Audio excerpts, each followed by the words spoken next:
On the one hand, it feels like I've been working on this sweater for ages. On the other hand, time has gone by so quickly it feels like it's been a wild ride. To be fair, I originally wanted to try and squeak this video out within a week of the last one, but then I realized just how close I was to finishing the entire sweater, and just figuratively threw my hands up in the air and said, "Screw it, we're going all the way, baby." So here we are.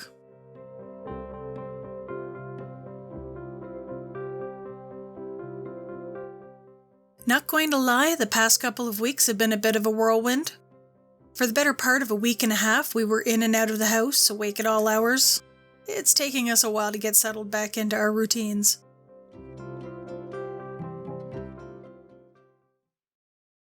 I've reached a new milestone, and yet, for the moment, I remain in what I imagine is a knitter's version of the first circle of hell. Purl Limbo. Which, if Dante is to be believed, I'm going to be hanging out in anyhow, so I guess that works. So I've managed to navigate the side decreases, and we're on the final rows of lace before we get to the bottom band, and my friends, I could not be happier. I'm glad I chose a cropped version as my first handmade cardigan because the purl rows have just about broken me. And I know this isn't a hip-length sweater, and yet I am inordinately pleased with the length of the back. It's like, look, I've knit all this. Next sweater will be a pullover. I can hack long rounds of knit stitch. This purling thing is for the birds. Bear in mind, I'm a sock knitter who's been hung up on self-striping stockinette for about 3 years. Seriously, knit stitch is the least of my worries. I'm starting to worry about my chances of developing carpal tunnel from the amount of purling I'm doing and wondering when I became such a happy hypochondriac. Once I managed my way past Purl Limbo, I figured I was in the clear. I just had to do the ribbing, right? No. Our intrepid designer snuck in another row of purling on the right side this time, so there would be a faux seam separating the 11 rows of ribbing from the body. Seriously, the things we have to do in the name of aesthetic.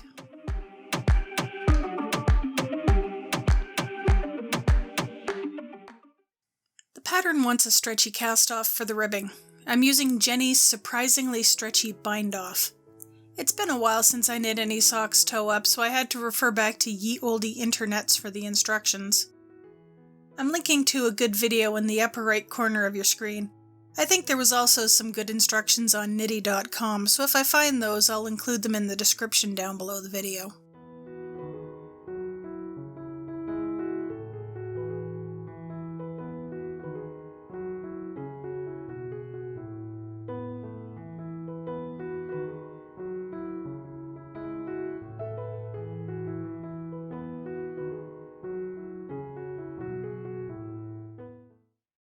Time to start working on the arms. Now, if this was a pullover being worked in the round Elizabeth Zimmerman style, we'd probably have cast on the arms separately. Do a bit of ribbing, then work a tube of fabric that gradually increases to fit the shape of a slightly conical object, also known as your arm. Those tubes would be knit together with the yoke of the sweater and the underarms grafted afterwards. This, however, is a seamless cardigan.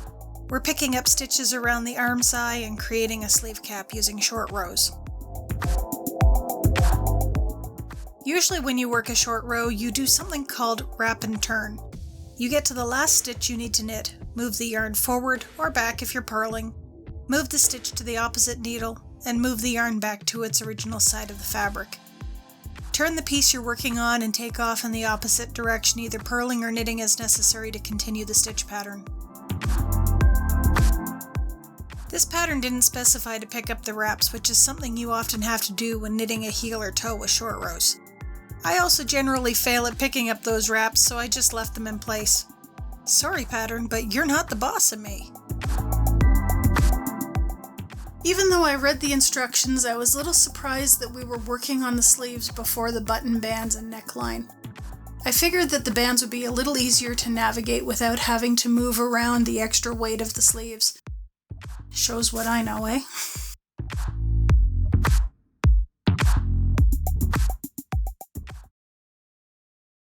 Alrighty, Roo. It is daytime. I got up earlier this morning and I finished off the sleeve cap as best I could. And now I'm actually knitting back. And the reason why I'm doing that is because there was a gap here. Don't know if you can see it right there. Got a loose stitch. It's basically where the new stitches were added on, because at a certain point in knitting the right and left fronts, you have to cast on extra stitches on the underarm.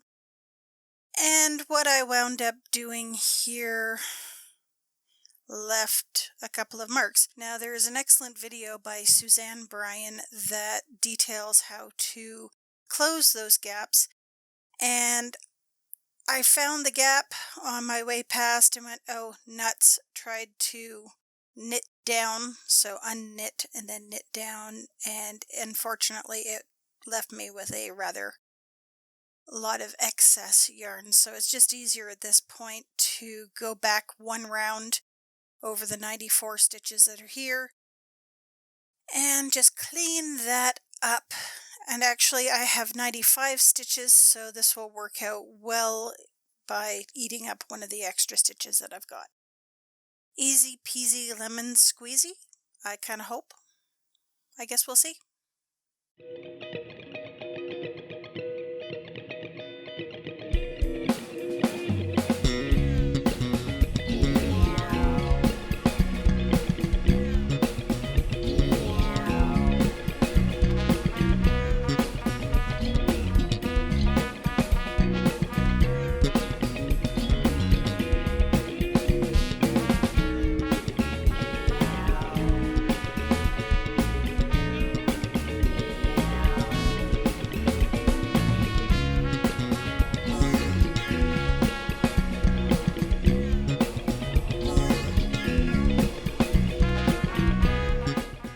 Once you've navigated the sleeve cap, you start working in the round.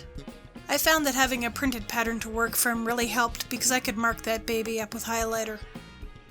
The directions weren't difficult, but effort had been taken to abbreviate them as much as possible. If I wasn't reading carefully, I might have missed something. Being able to highlight numbers or rows and block off sections with post-its was really helpful.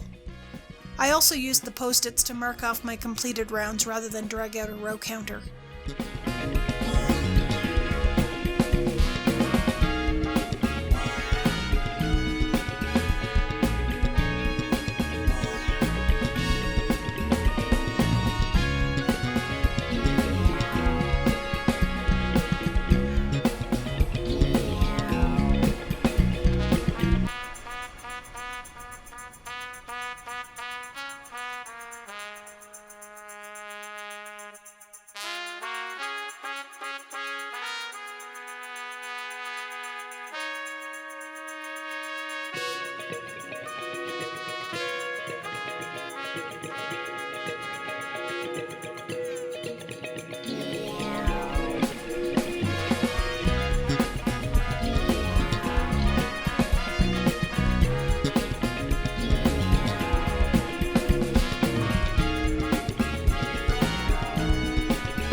The sleeves took approximately one evening each.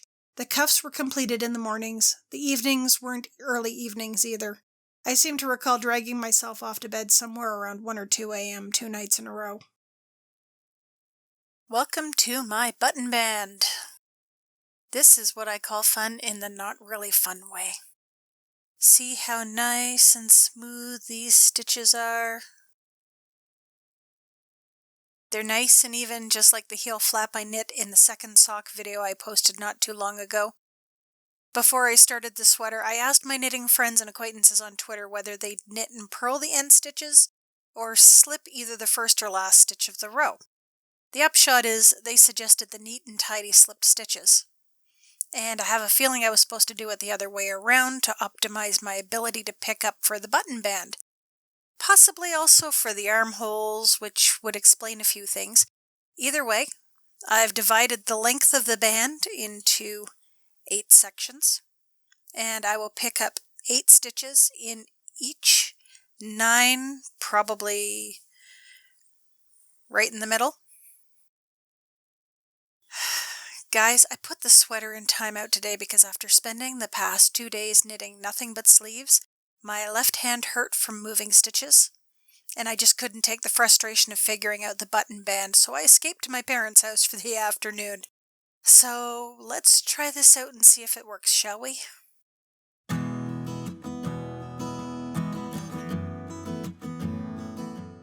Dividing the number of stitches into sections helped a lot. I repeated the same process for both the other button band as well as the neckline.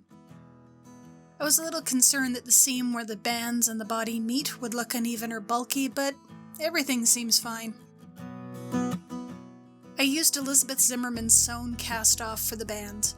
It's a stretchy cast off that doesn't look overly bulky. Yes, it looks a bit like Kitchener stitch. Yes, that made reviewing the footage a little strange.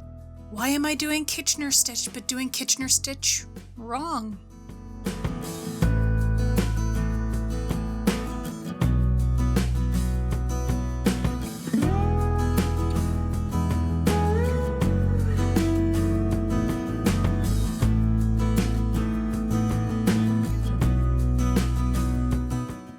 As you can see, my knitted buttonholes are just a yarn over. For the non-knitter, it means I intentionally created a hole that spans 1 stitch. These bare buttonholes are fine, but with time they can warp and start to gape. If you just sew the buttons to the other side, the buttons will, in time, start to pull. If you gain any kind of weight, you wind up with some pretty ugly gaps at the chest.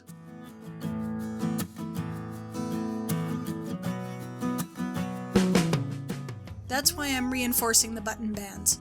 The easier of the 2 sides is the one with the buttons. I pinned the ribbon in place, tucked in the ends, and whip-stitched it all together using burgundy-colored thread, just in case.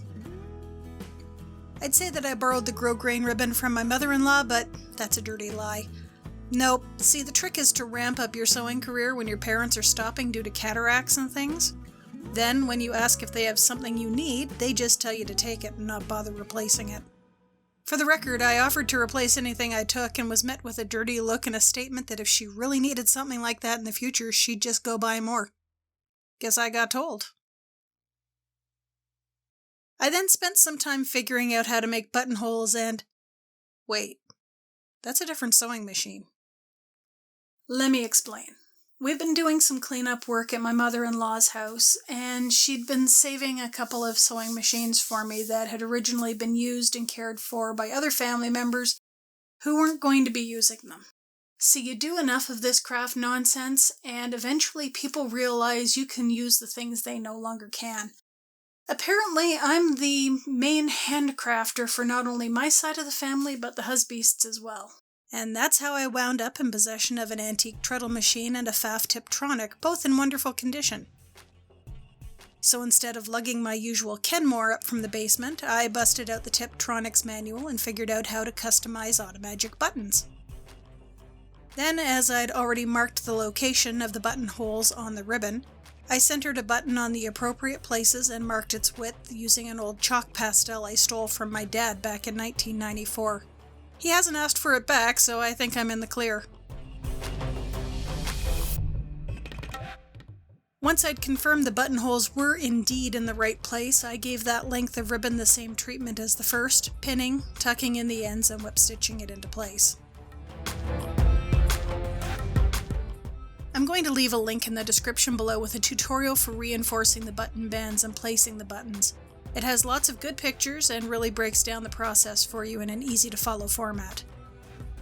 I've been trying to decide between white, black, and light purple buttons for the sweater, and I wound up going with the black set. I think I made a pretty good choice.